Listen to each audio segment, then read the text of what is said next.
আসসালামু আলাইকুম। Thalassaemia awareness নিয়ে বাংলাদেশের 64 জেলা ভ্রমণে এটা হচ্ছে আমার 54তম দিন আর 54তম জেলা।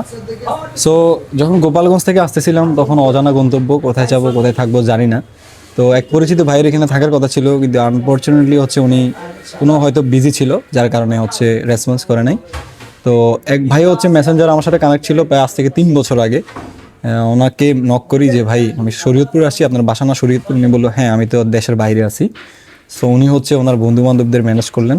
তো ওনার বন্ধুকে কল দেন প্রথমে, যে আমার বন্ধুর সাথে কথা বলো, আমি তোমাকে নাম্বারটা দিচ্ছি। তো নাম্বার দেওয়ার পর হচ্ছে ভাইরা হচ্ছে রেসপন্স করে। ওনাদের বন্ধুত্বের বন্ডিংটা আমার খুব ভালো লাগছে। ওনারা হচ্ছে যেখানে গেল মানে 5 জন একসাথে। ভাই আপনার নাম? আমার নাম গোলাম মহিউদ্দিন শান্ত ভাইয়া। আচ্ছা, এই পড়াশোনা করেন অথবা বিজনেস? হ্যাঁ, আমি গ্রাজুয়েশন কমপ্লিট প্লাস আমি বাবার বিজনেস। আচ্ছা আচ্ছা ভাইয়া? আমার নাম মোহাম্মদ রাশেদ সর্দার। আমি পড়ালেখা আপাতত বন্ধ আছে, আমি একটা ছোট জব করতেছি বিকাশ লিমিটেড বাংলাদেশ। আচ্ছা আচ্ছা ভাই আপনার নাম? ভাইয়া হচ্ছে মানে ভাইয়ের সাথে হচ্ছে আমার কন্ট্যাক্ট হয় আর কি। ভাই আমার নাম হচ্ছে মেহেদি হাসান।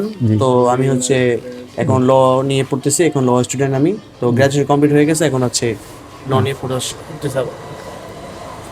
আচ্ছা ভাইয়ের নাম? আমি আলামিন, আমি স্টুডেন্ট অ্যান্ড বিজনেস করছি। আচ্ছা ভাইয়া? আমি সাইফুল ইসলাম সাগর, আমি মেডিসিনের ব্যবসা করি। আচ্ছা যাই হোক, ভাইদের সাথে হচ্ছে পরিচয় হয়ে খুবই ভালো লাগলো। এই ভাইটা একটু দুষ্টুমি বেশি করে, একটু ফানি টাইপের। যাই হোক, এরকম ফানি না হলে কিন্তু জমে না বন্ধু বান্ধবের এখানে। তো ওনারা হচ্ছে আমাকে একটা হোটেলে উঠিয়ে দেন, তারপর হচ্ছে একটা হোটেলে হচ্ছে খাবারের ব্যবস্থা করে দেন।